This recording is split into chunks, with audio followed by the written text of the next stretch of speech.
بسم اللہ الرحمن الرحیم۔ السلام علیکم۔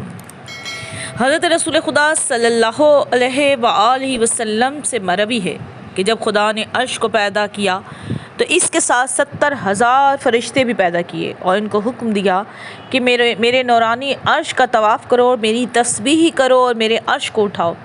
چنانچہ فرشتوں نے طواف بھی کیا اور تسبیح بھی کی، مگر جب عرش کو اٹھانا چاہا تو نہ اٹھا سکے۔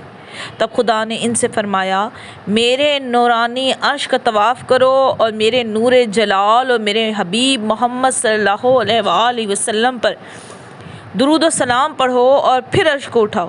چنانچہ فرشتوں نے طواف کیا اور درود پڑھ کر عرش کو اٹھا لیا اور کہا، اے پروردگار، تو نے ہمیں اپنی تسبیح و تقدیس کا حکم دیا ہے اور پھر یہ حکم دیا ہے کہ تیرے نور جلال محمد صلی اللہ علیہ وآلہ وسلم پر درود و سلام بھیجیں، تو کیا ہم تیری تسبیح میں کمی کر دیں؟ خداوند عالم نے ان سے فرمایا، اے میرے فرشتوں، جب تم میرے حبیب محمد صلی اللہ علیہ وسلم پر صلوات بھیجو گے تو یہ تمہاری تسبیح و تقدیس اور تحلیل سمجھی جائے گی۔ سبحان اللہ۔ امید ہے آپ کو ویڈیو پسند آئے گی۔ لائک اور شیئر کریں، چینل کو سبسکرائب کریں۔ شکریہ۔